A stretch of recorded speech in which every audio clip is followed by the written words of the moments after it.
I showed up at my folks' place for the holidays, hoping to surprise them.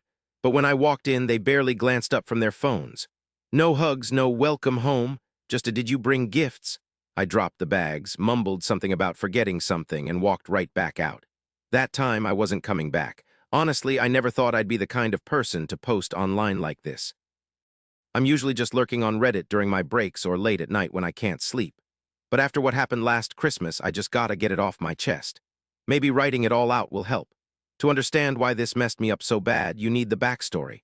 I grew up in a small Midwestern town, one of those places where everyone knows your name, nobody locks their doors, and Friday night football is the biggest thing going. From the outside, my family seemed totally normal. My mom, darling, was a teacher's aide who spent more time on church bake sales than her actual job. My dad, Victor, was a mechanic who eventually opened his own shop. I've got one younger sister, Brianna, who's 29, and ever since I can remember, she's been treated like some kind of golden child. Look, I'm not saying Brianna didn't deserve to be loved. She was a total goofball, always laughing, and her smile could charm anyone like, seriously, grandmas at the store would give her free stuff. But there was always this weird thing going on. If Bri aced a spelling test, it was a huge deal, like a huge party. If I did good, that was just what was expected. If Bri forgot to feed the dog, someone else stepped in. If I spaced it, oh boy, I'd get a lecture about how I was supposed to be. At first, it was just little things, but you see it all when you're a kid. As we got older, it became crystal clear that Bri could do no wrong. When she kept changing her college major, my parents were all, "Oh, how brave of you to find yourself." But when I said I was moving across the country for a job right after I graduated, it was like someone had died. "Why would you leave us?" my mom cried, tears welling up. "Family is everything." Funny how that only mattered when I did something they didn't love. Still, I tried to stay connected. I'd call every week even when it was all me talking. I never forgot birthdays, holidays, or anniversaries. Most of the time, I barely got a response, if anything. But that little kid inside me, the one still hoping to be liked, kept on trying. Then this past year, things at work were amazing, better than amazing, actually. I got a promotion, a sweet bonus, and for once I didn't have to worry about scrounging up money for plane tickets to see them. I was doing okay, feeling pretty settled, and honestly kind of missing things. Thanksgiving was low-key, just hung out in my apartment with a few friends. But Christmas was Mom's whole world, our house, totally decked out by mid-November. 3 trees, no joke, one in each room, each a different color theme. Dad went crazy with the Christmas lights outside. I bet we doubled the whole neighborhood's electricity bill. And the baking. Oh my gosh, the baking. Gingerbread men, fudge, those peanut butter balls covered in chocolate. Christmas growing up was pure magic, even when the rest of the year was rough. This year, I thought maybe things could be different. I kept my visit a secret. I figured showing up out of the blue would be a huge surprise, a good one. I replayed it in my head a million times, me in the doorway, arms loaded with presents, everyone rushing over, smiling, hugging, Mom maybe getting a little teary-eyed. It felt good to imagine, a real comfort. So I planned it all out. I bought gifts early. Not just anything, but stuff I knew they'd actually love. Dad got a leather tool belt. I spent way too long finding the perfect one because his old one was all cracked. Mom got a recipe book with her name on it, finally a place to write down all her amazing holiday baking recipes. For Bri, I found a gorgeous handmade necklace from a local artist with her birthstone. I even grabbed some toys for my little cousins. I really wanted everything to be just right. That flight was a nightmare, delays, grumpy people, the whole holiday travel mess. It was dark by the time I finally got in, and snow was already starting to fall. I picked up my rental car and drove those twisty roads I knew so well, back to my old neighborhood. Everything seemed so much smaller than I remembered. The houses, the trees, even the streetlights looked tiny. Pulling up to my parents' place, my heart hammered like I was a teenager sneaking home past curfew. The windows shone warm and inviting in the darkness. A pretty wreath was on the door, all sparkly with tiny white lights. For a second, I let myself believe I actually hoped for a big welcome.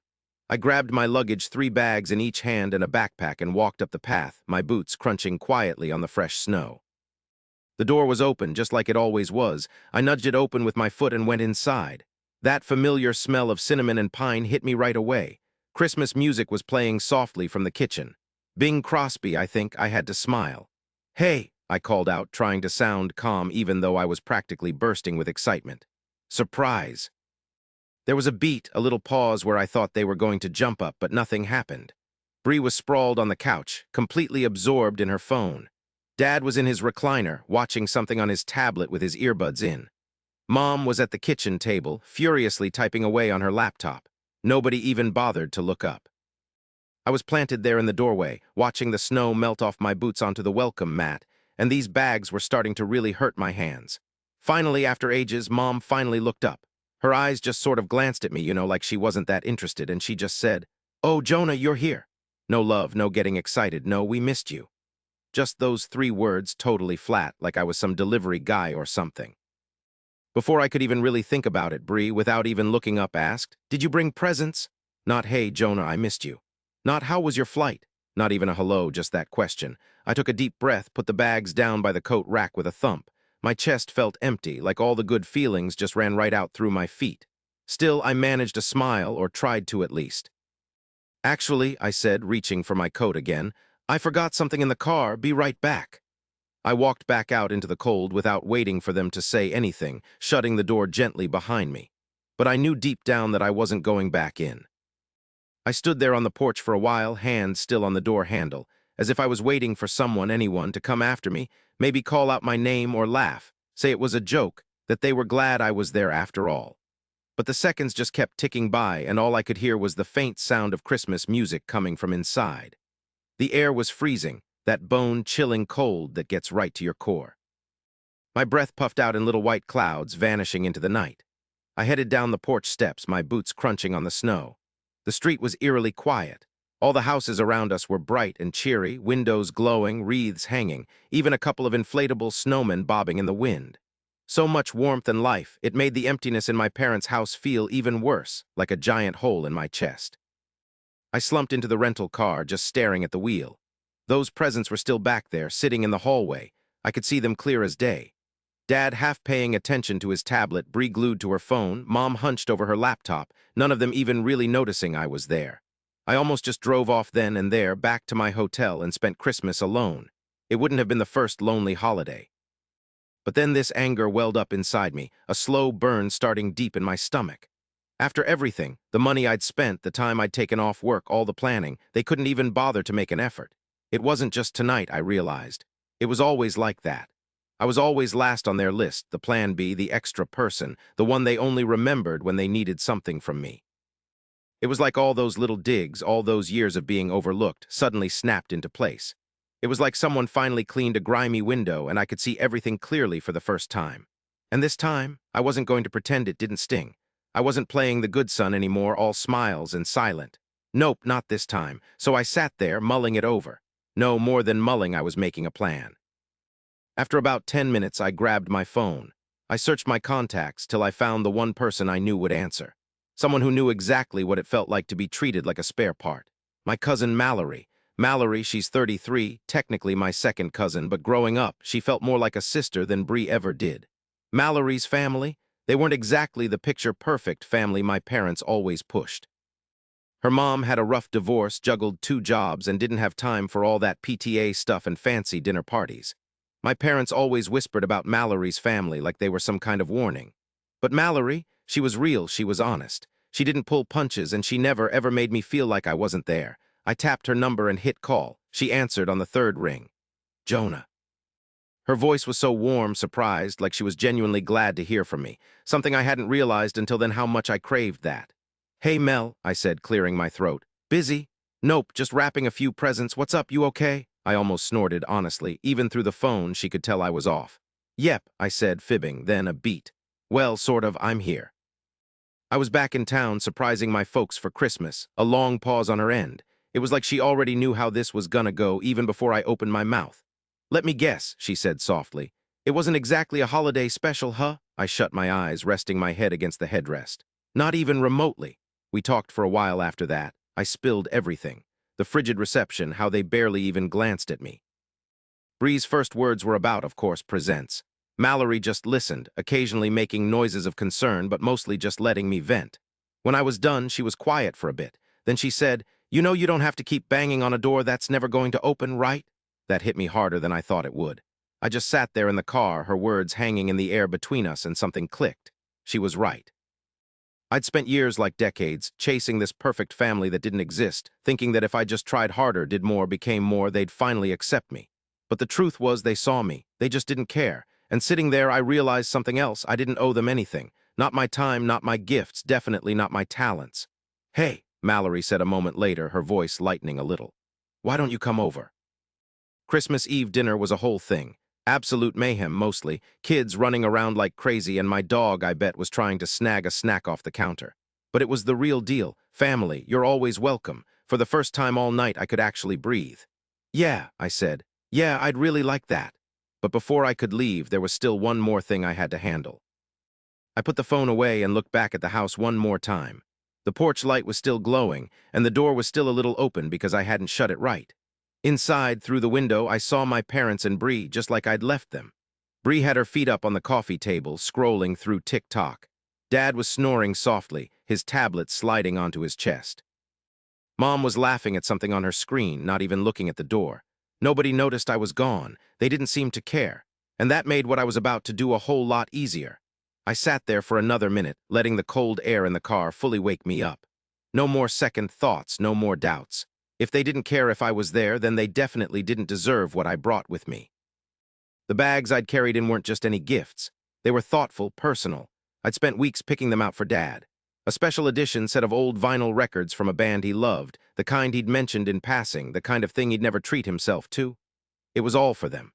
For Mom, a silk scarf from that fancy shop downtown, you know, the color blue she was always on about, said it made her look so much younger.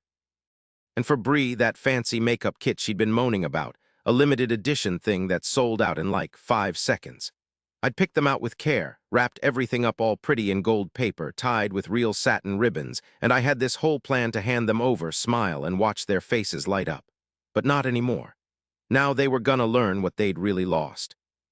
I got out of the car and trudged back up the steps, my boots making that crunching sound in the snow I'd already walked through earlier. The porch light was buzzing, flickering, which just made everything feel even colder, you know? The door was still open a crack, and I nudged it with a gloved hand. Inside, it was like nothing had changed. Bree was sprawled out on the couch, totally zoned out, scrolling through her phone. Dad was half asleep, mouth hanging open, snoring softly. Mom didn't even look up from her laptop. I cleared my throat once, no reaction. I walked fully into the house, making my footsteps loud on the wooden floor, still nothing. It was kind of amazing the way they could pretend I wasn't even there. Whatever. I went over to the hallway where I'd left the bags. That gold paper was gleaming under the lights. I picked them up one at a time, being careful with them. Man, it was almost painful, thinking about all the time and love I poured into picking out those gifts. But there was no way I was leaving them behind. They'd just tear open the wrapping, barely look at what was inside, maybe mutter a thanks, and then totally forget about them by sunrise. Nope, I had a much better plan. I headed back to the living room, the gift bag swinging a little in my hand. Bree looked up for a split second, saw me moving, and then went straight back to her phone. So typical. I stood by the doorway and cleared my throat, a little louder this time. Finally, Mom looked up, her face totally blank. "Did you forget something?" she asked, already looking back at her phone. I forced a smile. "Yeah," I said, "I did." I dropped the bags right there in the middle of the living room. 3 gorgeous presents, 3 chances, 3 bridges about to get torched. "Actually," I said, keeping my voice steady, "I forgot something really important." Dad stirred, kind of blinking himself awake. "Huh, what?"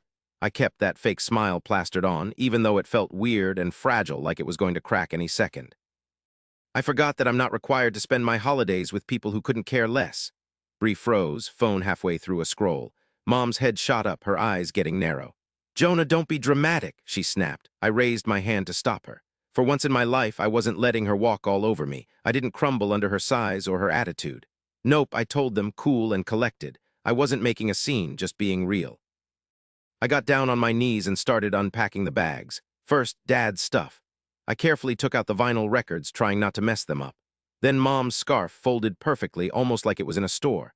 After that, Bree's makeup, still in the original box, never even opened. I arranged everything on the rug like some kind of display. 3 awesome gifts, 3 perfect little digs, too. Slowly, I got up, staring them each down. "You guys don't get these," I said softly. Mom started to open her mouth like she was going to argue, but I cut her off. "You're not getting the gifts. You don't get me jumping through hoops anymore. You don't get to keep up the act." Bree finally broke the quiet, her voice sharp, cutting through the air. "Are you serious? You're losing it because we didn't throw you a party."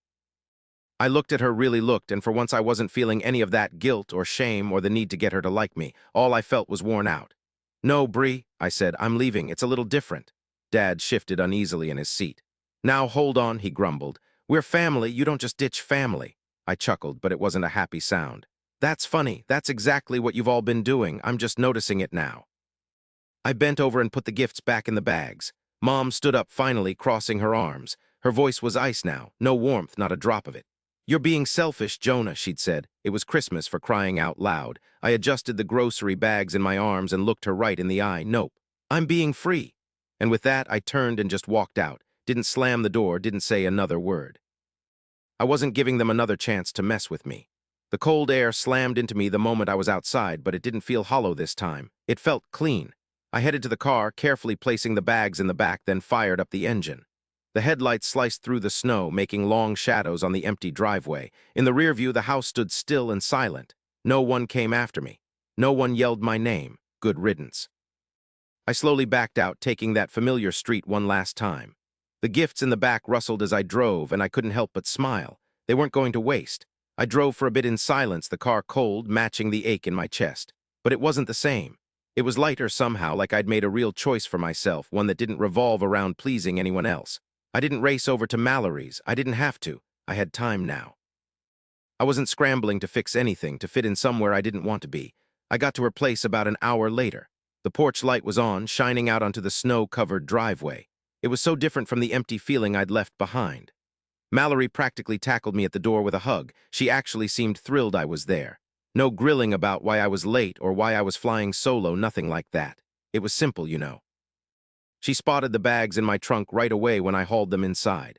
So the Christmas miracle didn't exactly pan out, huh? She asked, a little grin playing on her face. I set the bags down gently in the corner of the living room. More like a Christmas catastrophe, I told her. Mallory laughed, but then she saw my face and softened up. I'm so glad you came here. You don't need to be going through that, whatever that is. You deserve better.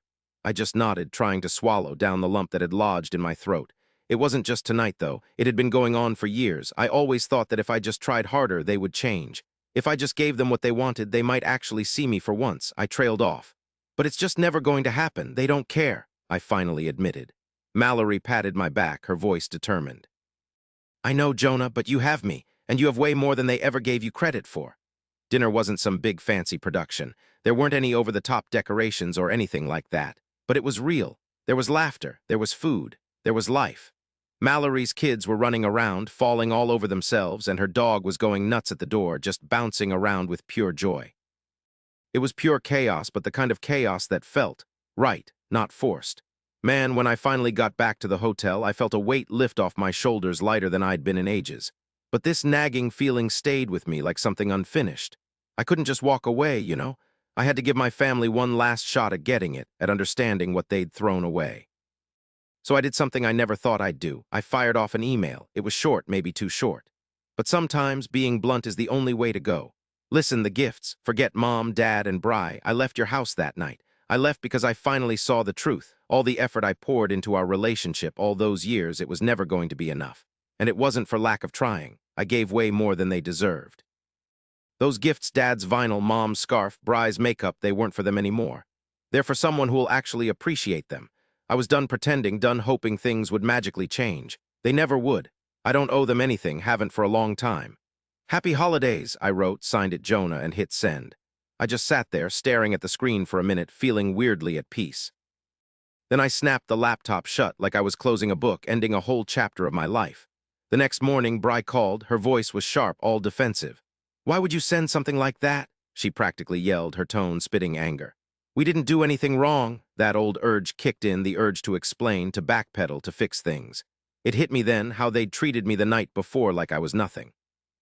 No, Bri, I said real quiet. You didn't do anything wrong, you just never really bothered to do anything right. A long silence, then the click. Honestly, no regrets. Zip. Next, it was Dad. Jonah, he snapped, but this time there was a crack in his voice like he was desperate. This isn't right, son. You can't just leave your family like this. I could hear the guilt in his voice, but it was too little, too late. After all the times he'd ignored me, after everything he did to make me feel like I didn't even exist. I don't need to do things your way anymore, Dad, I told him. I'm done. I hung up before he could say another word. The days that followed were pretty much the same. No calls from Mom, no apologies, nothing. It was this huge, empty space between us like a giant hole. They'd never get it, never understand what they threw away. And you know what? I was fine with that. What mattered was what I'd gotten out of it all. I stayed with Mallory until after the holidays. When I finally went back to my own place, my head was clear. I knew it was over for real. But more than that, I knew I didn't need their approval to be happy. I didn't need to chase after their love anymore. Most of all, I finally knew what family really meant. It wasn't about fancy presents or those forced family get-togethers. It all boiled down to respect, right? And trust with folks who actually gave a damn. Looking back now, I wouldn't change a thing about what I did. My family's silence. That wasn't just on them, it was my liberation. And that was pretty much the end of it. After all those years I put in, all the times I hoped for a family that just couldn't see me, I finally found my own calm. I never went back, and I didn't bother trying to mend fences. Ultimately, it wasn't just that they were ignoring me. They were letting me slip away, and they never even realized it had happened.